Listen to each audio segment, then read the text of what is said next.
ওড়িশার পারাদ্বীপে 21টি Pakistani crew member নিয়ে জাহাজ পৌঁছতেই বাড়ানো হলো নিরাপত্তা। দক্ষিণ কোরিয়া থেকে সিঙ্গাপুর হয়ে 25 জন ক্রু মেম্বারকে নিয়ে পারাদ্বীপের পোর্ট টাউনে এমটি সাইরেন 2 জাহাজ পৌঁছয়। ইন্ডিয়ান অয়েল কর্পোরেশনের জন্য অপরিশোধিত তেল নিয়ে পারাদ্বীপের বন্দরে ঢোকে জাহাজ। 25 জন ক্রু মেম্বারের মধ্যে 21 জনই পাকিস্তানি তথ্য পাওয়ার পরেই নিরাপত্তা বৃদ্ধি করে ওড়িশা মেরিন পুলিশ ও সিআইএসএফ।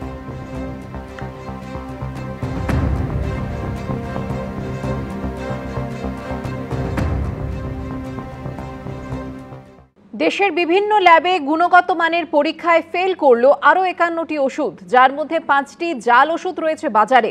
স্টেট ড্রাগ কন্ট্রোলের এক বিবৃতিতে একথা জানানো হয়েছে। ওষুধগুলির ব্যাচ নম্বর উল্লেখ করে খুচরো পাইকারি বিক্রেতাদের সেগুলি বিক্রি করতে নিষেধ করা হয়েছে। বিক্রি হয়ে থাকলে সেই তথ্য দিতে বলা হয়েছে। দেশের বিভিন্ন ল্যাবে গুণগত মানের পরীক্ষায় ফেল করেছে 51টি ওষুধ, যার মধ্যে 5টি জাল ওষুধ রয়েছে বাজারে। স্টেট ড্রাগ কন্ট্রোলের বিবৃতিতে সামনে এলো এমনই চাঞ্চল্যকর তথ্য, আর এতে সাধারণ মানুষের মধ্যে আতঙ্ক তৈরি হয়েছে। এরকম কোনো ওষুধ তাদের বাড়িতে নেই তো? তাদের বাড়ির কেউ এরকম ওষুধ খাচ্ছেন না তো? এই ভয়ের কারণও আছে। স্টেট ড্রাগ কন্ট্রোলের বিবৃতিতে জানানো হয়েছে, ফেল করা ওষুধের তালিকায় রয়েছে অ্যান্টিবায়োটিক ট্যাবলেট, যার মধ্যে নেই অ্যান্টিবায়োটিকের উপাদানই। রয়েছে ব্যাকটেরিয়াল ইনফেকশন আটকানোর ট্যাবলেট ও ইনজেকশন, যেগুলির মধ্যে ইনফেকশন আটকানোর কোনো উপাদানই নেই। এই সমস্ত জাল ওষুধ বাজার থেকে সরিয়ে নিতে বিজ্ঞপ্তি জারি করেছে রাজ্য ড্রাগ কন্ট্রোল। বিজ্ঞপ্তিতে বলা হয়েছে, হাই ব্লাড প্রেশারের ওষুধ টেলমিসার্টান অ্যান্ড অ্যামলোডিপিন ব্যাসিলেট ট্যাবলেটে উপাদান ঠিক নেই, যা ক্ষতিকর প্রভাব ফেলতে পারে শরীরে।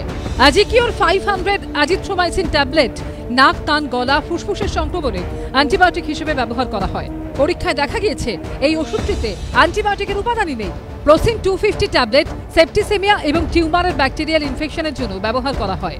রাজ্য ড্রাগ কন্ট্রোল সূত্রে খবর, ট্যাবলেটটিতে ব্যাকটেরিয়াল ইনফেকশন রোখার কোনো উপাদান নেই।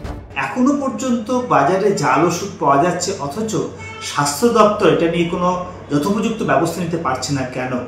এই যে দুর্নীতির সঙ্গে যারা যুক্ত স্বাস্থ্য ব্যবস্থায়, তারা যেহেতু শাস্তি পাচ্ছে না, তার জন্যই কিন্তু আমরা মনে করি জাল ওষুধ বাজারে এখনো পর্যন্ত রমরম করে বিক্রি হচ্ছে, সাধারণ মানুষ তার সাফার হচ্ছে।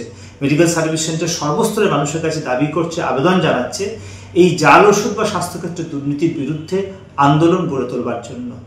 রাজ্য ড্রাগ কন্ট্রোলের বিজ্ঞপ্তিতে আরও বলা হয়েছে, ব্রেন ও স্পাইনাল কর্ডের ব্যাকটেরিয়াল ইনফেকশন এবং রক্তের সংক্রমণ রুখতে জেন্টামাইসিন ইনজেকশন ব্যবহার করা হয়। এর মধ্যে অ্যান্টিবায়োটিকের উপাদান কম রয়েছে, যার ফলে ইনজেকশনটি দেওয়ার পর কাজ নাও করতে পারে। ডেক্সামেথাজোন সোডিয়াম ফসফেট ইনজেকশন অ্যালার্জি সংক্রমণ রুখতে ব্যবহার করা হয়, কিন্তু ওষুধের উপাদান ঠিকমতো নেই। এটা যে যুদ্ধকালীন তৎপরতা, এগুলো বন্ধ করার দরকার। মানুষের জীবন নিয়ে এই খেলা যে বন্ধ হওয়া দরকার, কোনোটাই কিন্তু সরকারের নজরে আছে বলে মনে হয় না। ফলে একটাই বক্তব্য আমাদের, যে এই বোধহয় অকালে মৃত্যু, এই অঙ্গ প্রত্যঙ্গ বিকল হয়ে যাওয়া, ডাক্তারদেরও যেমন একটা আতঙ্কের পরিবেশ, রুগীদের ক্ষেত্রেও একটা আতঙ্কের পরিবেশ, এই সব নিয়েই বোধহয় সামনের দিনে আমাদের থাকতে হবে।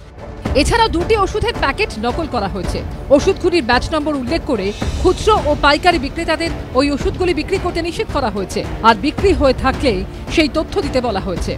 ঝিরাম করঞ্চায় রিপোর্ট, এবিপি আনন্দ, কলকাতা।